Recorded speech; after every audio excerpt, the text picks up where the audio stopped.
এ বছরও শহীদ দিবস ও আন্তর্জাতিক মাতৃভাষা দিবস আগামীকাল অর্থাৎ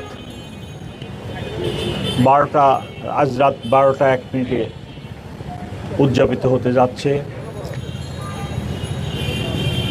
পরম শ্রদ্ধা ভরে পুরা জাতি এই দিবসটি পালন করবে। ঢাকাতে প্রতি বছরের ন্যায় শহীদ মিনারে একই ধরনের নিরাপত্তা ব্যবস্থা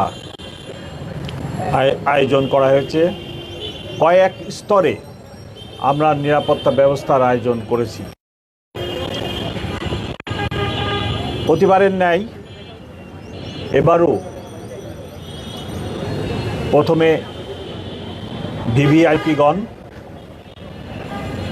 পরে ভিআইপি এবং তারপরে জনসাধারণ পুষ্পমাল্য অর্পণ করবেন। আমরা আনুমানিক একটি সময় নির্ধারণ করেছি। রাত্র 12:40 জনসাধারণের জন্য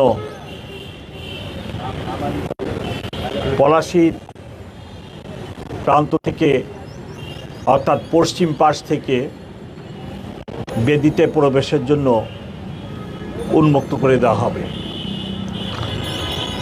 আমরা সকলকে অনুরোধ করব, যেনারা রাত্রে আসবেন ওনারা যেন আমাদের অনুরোধে সাড়া দিয়ে রাত্র 12:40 দিকে আসেন। এবং আমি সকলকে অনুরোধ করব, সবাই যেন বেদিতে পুষ্পমাল্য দেওয়ার সময় যথাযথ শৃঙ্খলা মেনে চলেন। কোনো এক সময়ে সাধারণ মানুষের সমাগম এবং প্রবেশ অনেক ভিড় হয়।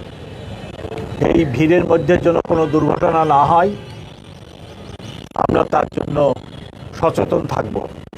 কিন্তু পাশাপাশি যিনারা আসবেন তাদের প্রতি বিনীত অনুরোধ, ওনারা যেন নিজেদের নিরাপত্তা, ওনাদের মোবাইল, মানি ব্যাগ এবং অন্যান্য ভ্যালুয়েবলস যা থাকবে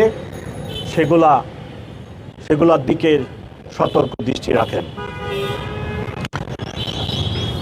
নিরাপত্তা ব্যবস্থা 3-4 স্তরে নেওয়া হয়েছে এবং আজকে সন্ধ্যায়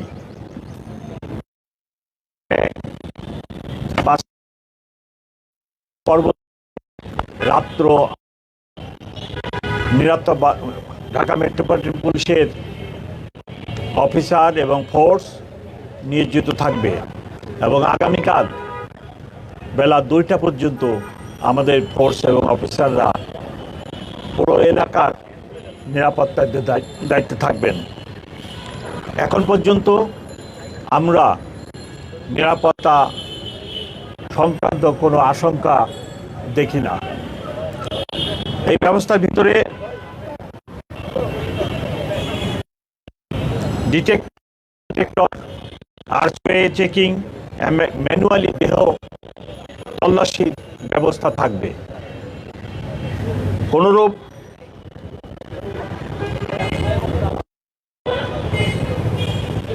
দাহ্য পদার্থ বা এরূপ কোনো কিছু যাতে নিয়ে কেউ প্রবেশ করতে না পারে তার জন্য আমাদের ব্যাপক ব্যবস্থা থাকবে। আপনারা জানেন প্রচুর লোক সমাগম হয়, সেই জন্য সবাইকে ধৈর্য ধারণ করতে হবে।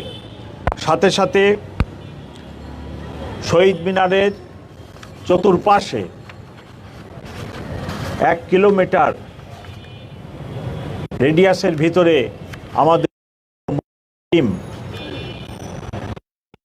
অবস্থায় নিরাপত্তা ব্যবস্থা নিশ্চিত করবে। সাথে সাথে এই ব্যবস্থার সাথে ট্রাফিক ব্যবস্থাও সংযুক্ত আছে। আমরা ট্রাফিক ব্যবস্থা নিয়ন্ত্রণের জন্য একটি প্রোগ্রাম করেছি। আমার অতিরিক্ত কমিশনার ট্রাফিক উনি ট্রাফিক ব্যবস্থা সম্পর্কে আপনাদেরকে এখন জানাবে। Thank you. বলেন।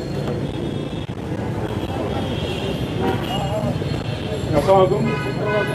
আমরা মূলত স্যার যেটা বলেছেন যে 1 কিলোমিটার রেডিয়াসে যাতে গাড়ি প্রবেশ না করতে পারে, যেহেতু এখানে জনসমাগম ব্যাপক আকারে হবে, সেই জন্য মূলত 60টা আউটার পেরিফেরিতে রোড ব্লক লাগিয়ে রোডগুলোকে বন্ধ করে দেওয়া হবে এখানে গাড়ি নিয়ে ঢোকা।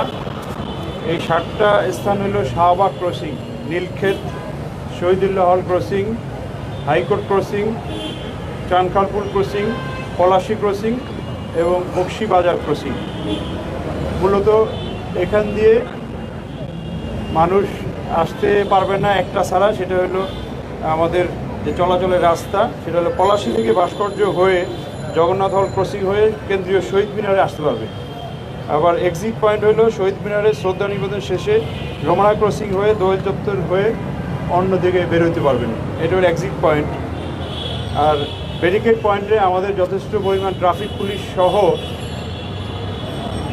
অন্যান্য পুলিশ সদস্যরা থাকবেন, বিশেষ করে ক্রাইম ডিভিশনের পুলিশ সদস্যরা থাকবেন। ব্যারিকেড পয়েন্ট যেহেতু কেউ অ্যাক্সেস না করতে পারে বা ব্যারিকেড পয়েন্ট ডিঙ্গিয়ে যেহেতু কেউ না আসতে পারে একমাত্র পলাশী ক্রসিং ছাড়া। আমরা নর্মালি অন্যান্য বার গাড়ি বন্ধ করা হয়, ব্যারিকেড দেওয়া হয় সন্ধ্যা 6টায়। আমরা ঢাকা শহরের ট্রাফিক জ্যামের পরিস্থিতি বিবেচনা করে এটা পিছিয়ে নিয়ে সর্বশেষ 9টা বন্ধ হয়ে যাবে কনফার্ম, 8টা বন্ধ হতে পারে। ডিপেন্ড করবে শাহবাগ এলাকায় কোনো কিছু আন্দোলন বা অবরোধ হলে জ্যাম বেড়ে যাবে, ওইটা ক্লিয়ার করে আমরা বন্ধ করবো সর্বশেষ 9টায়। তা আমরা আশা করব মিডিয়ার মাধ্যমে এখানে ট্রাফিকের যে স্কেচ ম্যাপটা দেওয়া আছে এটা প্রচার করলে জনসাধারণ জানতে পারবে এবং সেই অনুযায়ী তারা চলাচল করতে পারবে। স্যার যেটা বলেছেন ইম্পর্টেন্ট পয়েন্ট, 12টা 1 থেকে 12টা 40 পর্যন্ত ভিভিআইপি ভোটদানের বিষয় আছে। এই সময়টা যাতে অ্যাভয়েড করে জনসাধারণ, সেটাও আপনারা বলতে পারেন। ধন্যবাদ সবাইকে। আসসালামু আলাইকুম।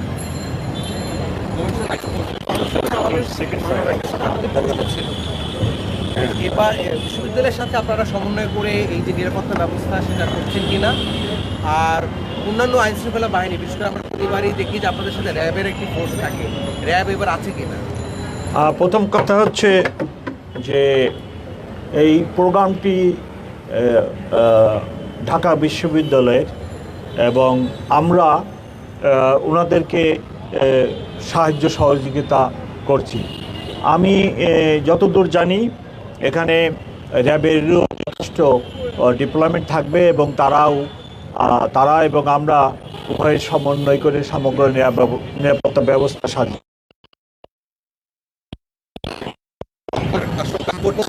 তবে যেটা দেখছি যে সরকার পতনের সাধারণ মানুষের মনে একটু হলো আপনার একটা বুঝতে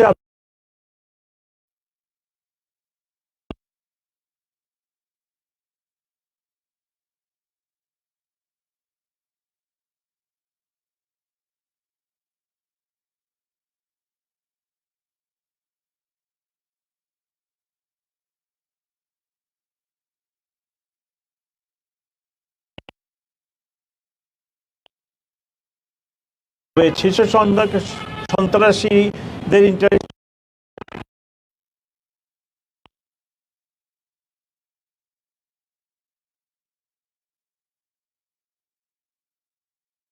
তাদের এখানে তো কোনো অপারেশন ইন্টারেস্ট নেই, সেটা তারা এখানে আমি মনে করি না। এবং তারা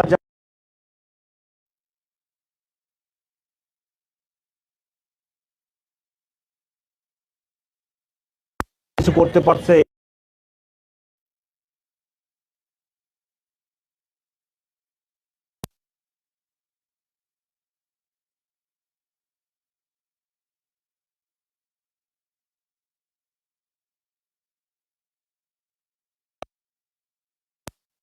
যে অবস্থান ছিল মানুষের কাছে দিন দিন উন্নতি হচ্ছে, অ্যাকসেপ্টেন্সও বাড়ছে মানুষের কাছে, কিন্তু আইন শৃঙ্খলা পরিস্থিতির রাজধানী কেন্দ্রিক বিভিন্ন দিকে এখনো পুরোপুরি স্বাভাবিক হয়নি, তা আপনিও ভালো জানেন।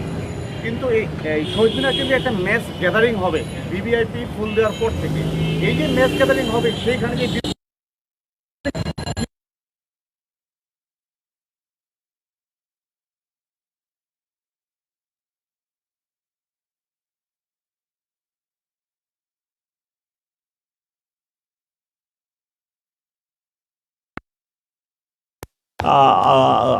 অ্যাপ্রক্সিমেটলি মনে করতেছি যে 12:40-45 এই সময়ের ভিতরে মাননীয় ভিভিআইপি মহামান্য প্রেসিডেন্ট এবং মাননীয়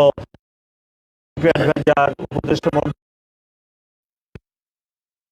ভিআইপি সবার এই কার্যটি শেষ হয়ে যাবে, তারপরে জনসাধারণের জন্য উন্মুক্ত করা হবে। এই জন্য আমি সকলকে আবার অনুরোধ করতেছি, ঢাকাবাসীকে অনুরোধ করতেছি, ওনারা যেন এই সময়টা একটু মেনে আসেন, তাহলে ওনাদেরও কষ্ট কম হবে। ওনারা এসে যদি ওই পলাশির ওখানে দাঁড়ায় থাকেন ঘন্টার পর ঘন্টা, অনেক সম্মানিত মহিলারা আসেন, বাচ্চা নিয়েরাও অনেকে আসেন, আমি চাই না ওনাদের এই কষ্টটা হোক। আমি আপনাদের মাধ্যমে রিকোয়েস্ট করি ওনারা যেন এই সময়টা একটু মেনে আসেন, তাহলে ওনাদেরও কষ্ট কম হবে, গ্যাদারিংটাও কম হবে, সব দিক দিয়ে আমরা এই ইভেন্টের নিরাপত্তা ব্যবস্থা দিতে সক্ষম হবে। একটা প্রশ্ন আছে, গতকালকে মোহাম্মদপুরে 2 জন মারা গিয়েছে, এটা ভিন্ন প্রসঙ্গ, অন্য সময় জিজ্ঞেস করেন, আমার মিডিয়া সেন্টারে জিজ্ঞেস করে নিন।